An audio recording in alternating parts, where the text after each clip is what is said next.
Ayan, unang-una, mga Kapadadyo Vlogs, maraming salamat talaga sa inyong suporta at pagmamahal sa ating YouTube channel na Padadyo Vlogs at sa inyong mga pag-subscribe at pagdalaw sa aking hindi ko inaasahan na ganun mangyayari sa ating unang video na in-upload ko. Ang gusto ko lang yun ay ma-save yung mga videos na yun kasi nga puno na rin yung aking drive o yung aking memories sa cellphone. Kaya in-upload ko na lang. Hindi ko sukat akalain na maraming makarelate, marami ding nagbibigay ng opinion na mga opinion nyo, yung mga nagko-comment dyan, ay valid lahat ang mga opinion nyo. Iniisa-isa ko yung pagbasa, talagang sabi ko nakakatuwa kasi maraming nag-likes, maraming din nag-comment, iba-ibang opinion, pero lahat yan ay valid. So para naman sa nababasa ko bakit in-upload talaga yan, dahil yun nga, unang-una ay memories na lang, pangalawa ay lahat naman ay naka-move on na. So itong pag-uusapan natin, paano ko ba na-overcome, paano ko ba talaga itong kumbaga natanggap at ano ba yung decision na ginawa ko at paano ako nag-decision, gaano ba katagal. So yung video na yan nasa 4 years na nga at una talaga ma-advise ko sa mga OFW na katulad ko, lalong-lalo na nandito sa Middle East o sa Saudi Arabia, pag may mga ganyang matinding problema, huwag niyong sabayan yung galit niya, huwag niyong sabayan yung init ng ulo, yung batuhan ng mga hindi magandang salita, kundi kausapin niyo muna. Kapag hindi talaga madalas sa usapin, galit na galit sa'yo, huwag mo munang sabayan. Patagalin nyo muna. Pero may dumating din sa point na hindi na kayo nag-uusap ng 1 week, 2 weeks. Huwag ka magalit. Hayaan mong lumamig. Pag hindi talaga at patindi ng patindi yung problema nyo at sa tingin mo ay napapanahon na para pag-usapan nyo, kalmado ka lang makipag-usap sa kanya. Huwag mo nang daanin sa daanin kung sino man may mali, kung sino may huwag muna. Kausapin niyo muna yun yung mga ginagawa ko, in-advisean, kinausap, hanggang dumating sa point talaga na ang dami ko nang discovery na talagang below the belt na talaga yung tirada, yung buong buhay mo talaga sinisira na, yung pagkatao mo sinisiraan na, doon ka na mag-isip. Pero thanks God talaga sa akin kasi nung malaman ko lahat-lahat na kahihiyan na sinabi niya doon sa mga tao, sa mga kakilala nga namin, halos hindi ko na alam kung ano talagang gagawin ko nung malaman ko noon. Pero nagdarasal talaga ako guys, kumapit talaga ako sa pagdarasal na sana hindi ko siya masaktan kapag nakita ko siya personal at makauwi ako ng Pilipinas. Sana magiging matatag pa ako dito sa Saudi Arabia kasi ang hirap yung mag-isip ka na wala kang kalaban-laban. Ang hirap lumaban na malayo ka. Gusto mong umuwi, gusto mong resolbahin, gusto mong saktan, pero wala kang magagawa kasi nandito ka pa sa Saudi Arabia tapos ilang days pa, ilang months pa bago mabuo na makauwi ka ng Pilipinas. Grabe ang struggle nun, ang stress nun.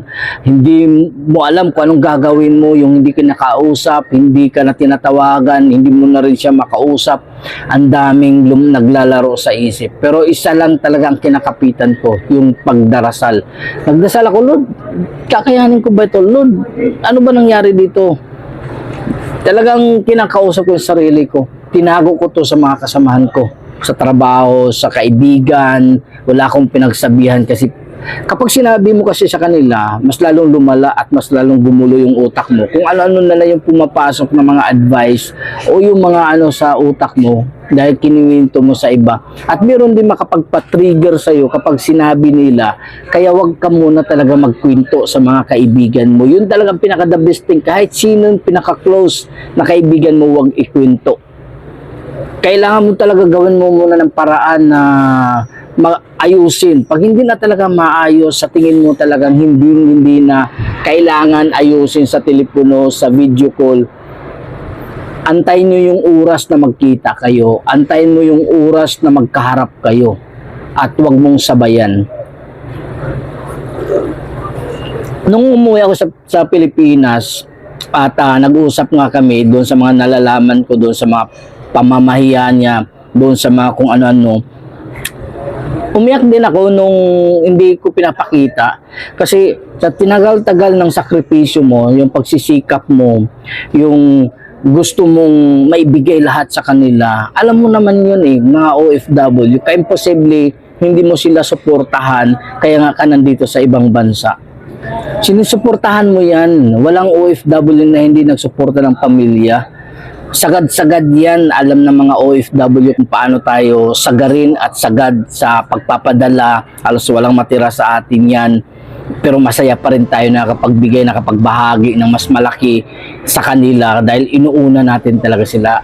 Aminado talaga tayo dyan, mga kapwa kong OFW. Kaya yung sa mga nagsasabi dyan na baka hindi mo pinapadalan, baka binibitin mo sa pera, bakit walang talagang OFW na ganun ang senaryo. Kasi lahat ng OFW na nangarap at nagpunta dito para sa pamilya, para sa mga anak na maibigay. Maniwala ka 100% sa mga OFW, walang natitira pagdating sa sahod. Ibinigay talaga yan ng buhos. Kaya ako nasasaktan ng husto. Kasi lahat ng mga sakripisyo, lahat ng taon, buwan, araw na binigay mo sa kanila, buong katawan mo, buong isip mo, buong puso mo, binigay mo na sa kanila, tapos hindi ma-appreciate ng tao nila. Hindi nila kumbaga hindi na-recognize nila yung gaano ka naghirap at nagpakahirap dito sa ibang bansa. Tapos ganun ang gagawin mo. Baka siguro maka-tsugi ka nun. Diba? O ikaw yung matsugi kapag hindi mo na control yung sarili mong frustrated ka, biro mo yung minamaliit ka, halos ikaw pa yung may kasalanan, ikaw pa yung nasa iyo lahat at wala kang kalaban-laban kasi malayo ka sa kanila. Ganon katindi ang pinagdadaanan ko noon. Pero lagi kong iniisip nga, gumagawa ko ng paraan, nagbablog ako, sinasabayan ko yung kaibigan kong vlogger doon, yung kasama ko sa trabaho, na hindi ako nagpapahalata na may mabigat akong pinagdadaanan. Halata siguro nila pero hindi siguro nila masabi kung ano yun. Kasi may napapansin din ako na minsan nagsasabi nga sila na hindi ka na nagpo-post tungkol sa pamilya mo, sa mga ano mo, saan ba kayong gala, may mga ganun insa pero nililihis ko yung usapan. Kapag tungkol naman sa mga anak o mga usaping pamilya, minsan lumilihis ako, hindi na ako nagkikwento ng diretso-diretso, minsan nililihis ko na lang para hindi nila mapapansin.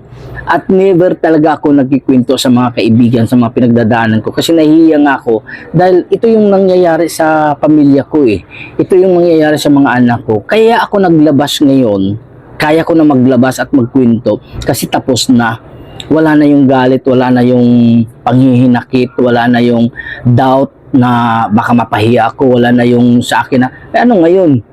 Parang sa akin, nandito na tayo tanggapin na natin, harapin na natin, wala na, hindi na magbabago to. Kaya tinanggap ko ng buo hanggang kaya ko palang maglabas ng sama ng loob na wala na nga dito sa dibdib ko. Kasi tapos na rin naman, masaya na rin naman siya, masaya na rin siguro yun kasama ng anak ko. At ito pang ang nakaganda, huwag nyo talaga silang habulin. Kasi kahit anong paliwanag, kahit anong habol mo, kapag hindi na talaga ayaw na talaga, wala ka lang magagawa nun. Kasi kung meron yan na natitira pang pagmamahal at respeto sa'yo, kusa yan lalapit o magchat-chat o tatawag sa'yo para pag-usapan yung problema. Pero kung wala na, huwag nyo nang habulin ang isang taong ayaw na talaga. Huwag nyo saktan. Maaaring verbal, nasasaktan mo siya kasi normal ang reaction natin yan. Maaari, huwag lang talagang physical kasi lagi yung sinasabi ng tatay ko. Kung ayaw nyo na, kung may mga problema talaga matindi, huwag mong saktan ang babae. O ikaw babae, huwag mong saktan physical ang asawa mo. Hayaan mo na lang yan. Kung makadiscover ka man na nagmahal ng iba, hayaan mo na sila, doon sila masaya. Basta ikaw, wag mo siyang saktan physical. Yun yung pinagdadasal ko nung dumating ako sa bahay at nag-usap nga kami tungkol dyan. Wala talaga sarado ng utak nung kahit anong paliwanag mo pa yan, wala nang kahihiyan yan kung sino man ang makapag-ano sa mga tao. Wala na yan kasi sarado na nga sila. At ikaw naman kasi takot ka na mawalan, takot ka rin na ano sasabihin ng ibang tao. Darating ang araw, matatanggap at matatanggap mo pa rin yan. Bukal sa kalooban mo ang pagtanggap. Basta manalangin ka lang at manalangin. At pakonsensya nila yung mga paano sa'yo, yung pang-blackmail sa'yo. Huwag mong intindihin yan at huwag mo i-stalk. I-block mo lahat ang mga account, ang mga ano. Burahin mo yun, mga pictures, binura ko yan. Ipapakita ko sa inyo kung paano ko binura. Binura ko lahat ang mga pictures namin doon sa Facebook. Ang iniwan ko lang yung anak ko kasi wala namang kasalanan yung anak natin. So, doon lang sa asawa ko, binura ko lahat ang mga memories namin, mga videos, lahat yan hanggang binablock ko na nga siya sa lahat ng mga account, binablock ko na. At hindi ko na sinisilip kasi mas lalong hindi ka maka-move on, hindi ka makapag ano, kung lagi mo siyang sinisilip, hayaan mo na, masaya na yun eh. At masaya ka na rin sa gagawin mo pa. At ano pa ang gagawin mo. Hindi naman hihinto ang buhay kapag wala na yung taong pinagkatiwalaan mo, minahal mo. Hindi hihinto ang buhay. Tuloy-tuloy pa rin ang buhay at i-enjoy mo yung buhay. At yun ang ginagawa ko for almost 6 years. At itong recently lang ng mga 2 years, 3 years, ini-enjoy ko na talaga. Nag-travel na ako mag-isa, dala ko yung sasakyan, kung saan ako nagpunta. Basta tumayo ka, dumiskarte ka, paano, at huwag kang kukuha ng panibagong relasyon at kukuha ka ng ibang sakit sa ulo. Hayaan mo maghilo, mag-enjoy, at tuloy-tuloy ang buhay. At huwag titigil at huwag mong saktan yung sarili mo, kundi i-enjoy mo na lang. Ganun talaga, hindi lang naman ikaw nangyari sa buhay na ganito ang sitwasyon natin bilang mga OFW. Ay wag lang sumbat ng sumbat na ano, kumbaga hayaan mo na, saka na pag okay na ang lahat, kapag malinaw na sa'yo, malinaw na sa kanya, wala ka nang nararamdamang sakit o pagsisisi sa buhay mo, wala ka nang lahat-lahat, maikikwento mo na yan ng kusa, lalabas na yan ng kusa kung ano ba talaga ang pinaghuhugutan mo doon sa videos o doon sa sabi mo sa kaibigan mo, kasi tapos na at hindi ka na magdadalawang isip na ikwento kasi tapos na nga, wala ka na nararamdaman, na enjoy mo na yung buhay.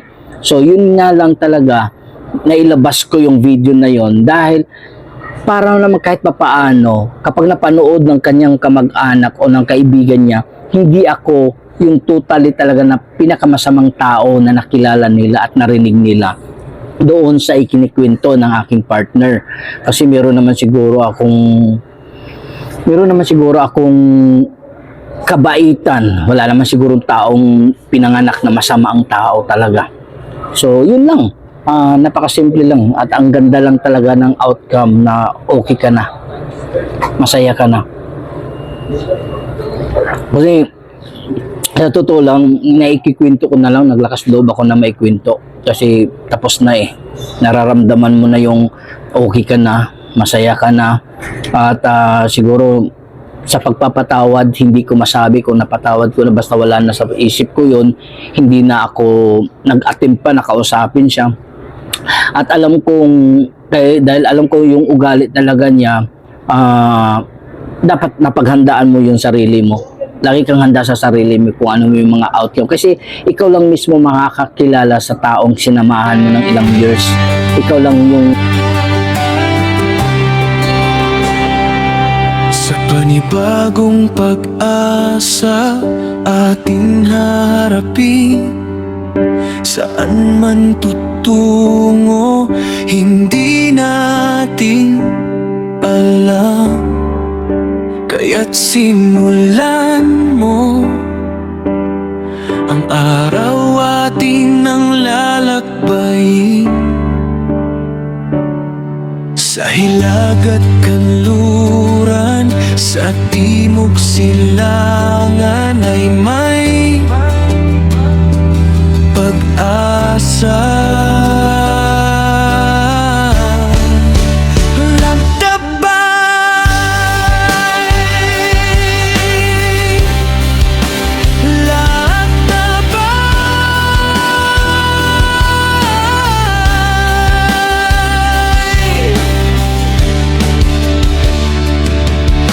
kultura, tradisyon, maging sa lingwahe ay magkaiba. Basta may pusong busilang, hindi ka mag-iisa.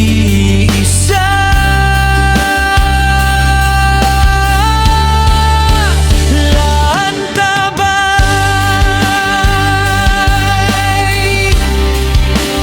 lantabay,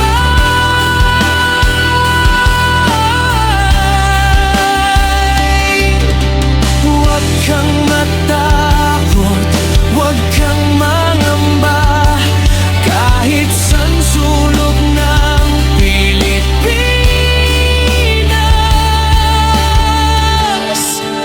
Lagan Tabay.